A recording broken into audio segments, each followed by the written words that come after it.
¿Cuánto tiempo? No sé. ¿En qué otro momento del mundo pudo haberse producido esto? Siempre triunfaron hombres o mujeres solos. Esto fue un equipo de dos personas que entendieron a la historia y avanzaron en ella. Eva Perón después, con su maravillosa fundación, con la ayuda social directa, que era lo que hoy nosotros hablamos de desarrollo social. En aquel momento era justicia social, era la ayuda social directa. No existían las necesidades que existían ahora, o las necesidades eran otras. Y llevó además una profunda transformación política cuando lleva adelante la ley del voto femenino, que sale por su fuerza, por su coraje y por sus convicciones, aún siendo resistido absolutamente por muchos hombres. Hace poco tiempo, yo no sé si a lo mejor alguno de ustedes estuvo, creo que por ahí tiene que andar, lo trajo Oraldo Brito, el senador Oraldo Brito, en una charla que dio acá, algunas exposiciones cuando se trató la ley del voto femenino. Y había uno que decía, ¿cómo? Vamos a darle el voto a la mujer. ¿Ustedes se imaginan una mujer sentada acá como legisladora? Imagínense, fíjense hasta la taradez que se imaginan alguna vez una mujer que llega a ser presidenta. Bueno, fíjense lo que está pasando en una Argentina transformada por una mujer peronista. Y decía, la mujer, ¿cómo va a ser la mujer? ¿Le vamos a dar el mismo derecho que a nosotros? Si la mujer tiene el cerebro más chico que los hombres. Bueno, ese tipo de cosas que hoy dan risa eran los preconceptos con los que tuvo que luchar Eva en aquel momento. No nos olvidemos que cuando era Eva la vicepresidenta natural de la Argentina, que en aquel momento Eva Perón desde afuera tenía casi el mismo poder que Perón, tuvo que en aras de la unión nacional y no seguir dividiendo a la Argentina, que estaba absolutamente partida en aquel momento, resignar a través de aquel maravilloso gesto que tuvo y salir de la vicepresidencia de la Nación, que era para él, para que Perón pueda seguir adelante con su proyecto. Bueno, así aparece el peronismo. Así aparece el peronismo. Así nos venimos remontando de la noche de los tiempos hasta 1945, 46, 47, y empieza a gestarse a partir de allí la más maravillosa historia, el más maravilloso romance que registra la historia argentina, el amor que las mujeres y los hombres de nuestra patria tienen por Perón y Eva Perón, indestructible. Podrán hacer lo que quieran. Cuanto más fuerza hagan para que ese amor se rompa, más fuerte va a ser el amor del pueblo por Perón y Evita. Pero Perón no solamente fue la persona que transformó la Argentina haciendo cosas, sino que fue un líder político, un conductor político. Esos son las personas que aparecen en un momento determinado de la vida de los pueblos. Un conductor político, que es el conductor, que es el líder, el que es capaz de arrastrar gente detrás de él. Les puedo hablar un poquito más de esto. Pero yo no quiero avanzar sobre este tema, porque le voy a pedir primero al general que nos diga a nosotros qué es conducción política y después podemos seguir un poquito.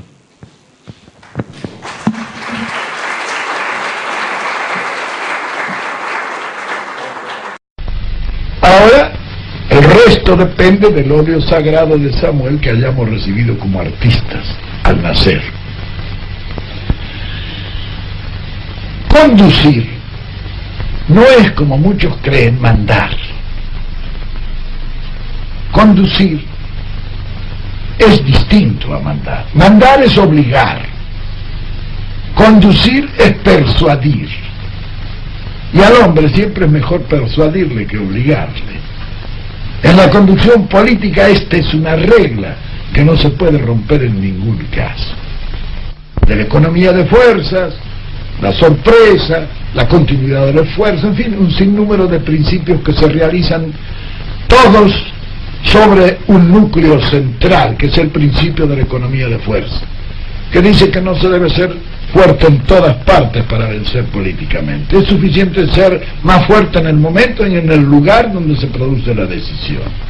Todos los demás principios obedecen a ese, diremos, principio nuclear. Sirven a ese principio los demás. porque en esto parece que, como en la organización de todas las cosas, es nuclear. Es nuclear la organización del microcosmos, y es también nuclear la organización del macrocosmos. Bueno, en esto hay una similitud.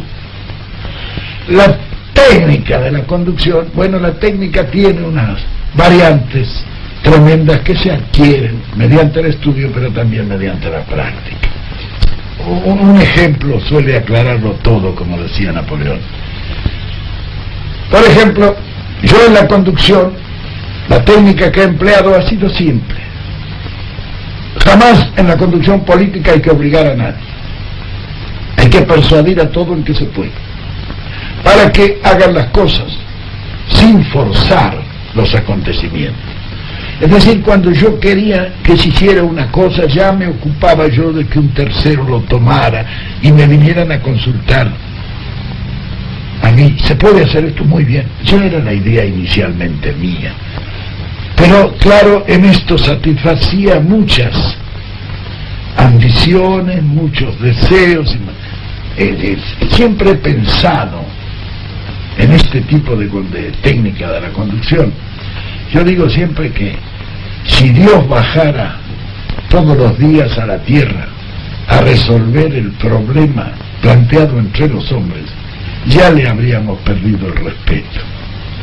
Y no habría faltado un tonto que quisiera reemplazarlo a Dios, porque el hombre es así. Entonces, hay que copiar en esto a la naturaleza, que es en la naturaleza donde está inspirada esa técnica.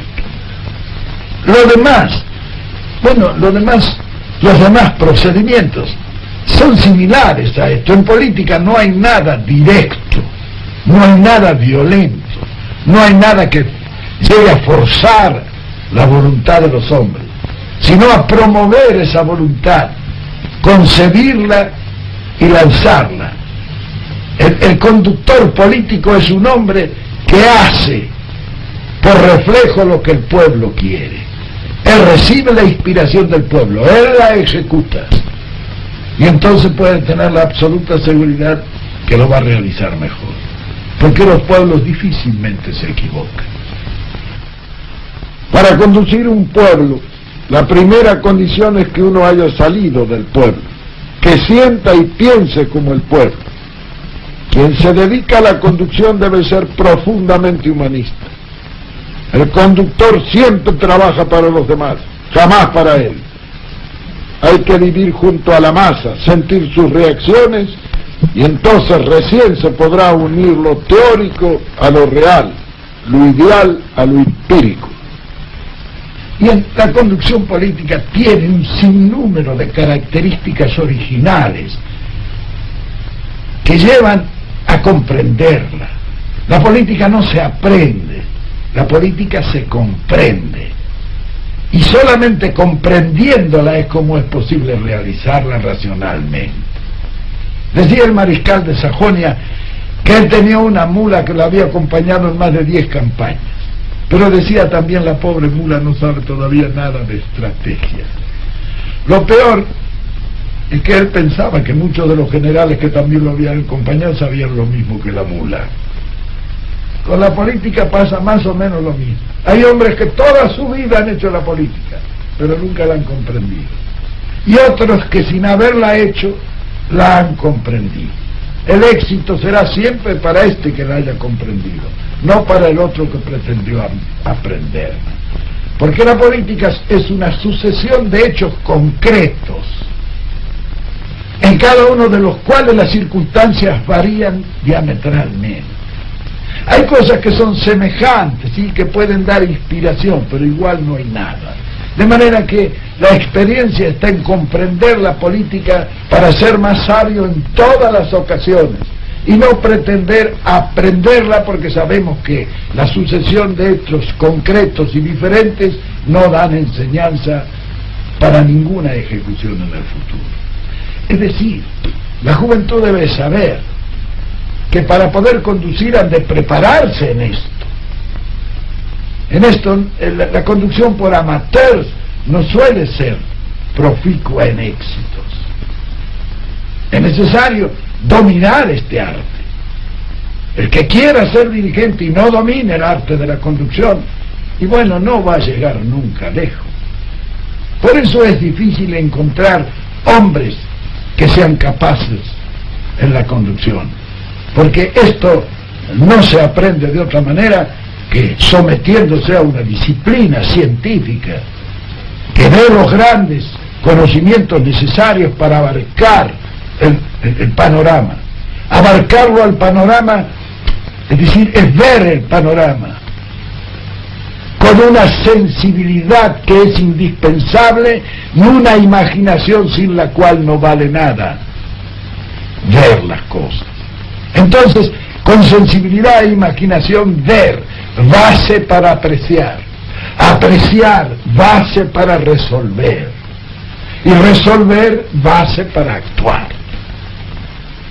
El deber de vencer es indispensable en la conducción. Aquel conductor que no sienta el deber de vencer difícilmente va a vencer en cualquier acción. El que quiere conducir con éxito tiene que exponerse. El que quiere éxitos mediocres, que no se exponga nunca. Y si no quiere cometer ningún error, lo mejor es que nunca haga nada. Como verán, no, pero muchas cosas. ¿Qué significa eso? Que lo escuché antes, ¿vieron? Bueno, ese es el arte de la conducción, como decía Perón.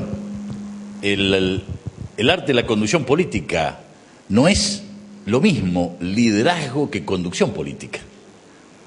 El liderazgo, primero que la palabra líder, que tanto se utiliza ahora, porque este es un tema nuevo, el tema de liderazgo, un tema nuevo hace un montón, ¿cuántos años atrás? Cuando empezó el peronismo como tal, el justicialismo, la palabra líder no existía. Esta es una palabra que viene con una concepción. La mayoría de las palabras que usamos nosotros tienen raíz, o una raíz latina o una raíz griega. Son todas las palabras del español, tienen raíz de este tipo. Y en cambio, líder es una palabra anglosajona, una palabra inglesa, que quiere decir el guía, el que va marcando el camino, el que conduce. En definitiva, entendiéndose al liderazgo, y ahí se le armaban unos líos fenomenales a los que hablaban de liderazgo, porque entendían al liderazgo como el arrastrar gente, en sentido amplio, arrastrar gente. El líder es aquel que arrastra gente. Ahora, el problema que se le planteaba a lo que tenía esa definición es que Stalin arrastró gente, Hitler arrastró gente, Mahatma Gandhi arrastró gente, Martin Luther King arrastró gente, General San Martín arrastró gente, Perón arrastró gente. Entonces, en definitiva, pero espera, ¿cómo es el asunto? Entonces, el líder son todos los que arrastran gente. Y es el gran dilema que llegaron, bueno, no, vamos a ser líder es aquel, en sentido estricto, el que arrastra la gente de su pueblo para mejorar la sociedad que está arrastrando. Y entonces, sí, separamos liderazgo puro de tiranía, de otras palabras que ya no significan precisamente liderazgo. Entonces, el liderazgo que podemos hablar es el liderazgo de Perón, es el liderazgo de Mahatma Gandhi, es el liderazgo de Martin Luther King o de cuántas otras personas que trataron de llevar a la sociedad que conducían, a la gente que arrastraban, trataron de llevarla hacia un destino mejor. Y el líder se difiere del conductor político. Perón decía, y esto lo marcaba ya en su libro en Conducción Política, que es nada más ni nada menos, Conducción Política es este libraco, que creo que muchos tendríamos que releerlo un montón de veces, donde nos habla de la conducción política, nos habla de que son charlas que él fue dando en la Escuela Superior Peronista, que fue dando él, alguna charla la dio él, otras la dio Evita incluso también, la cual hablaban de lo cotidiano del Partido Justicialista y cómo entendían al Partido Justicialista y cómo debía entenderse la conducción política y la conducción en especial.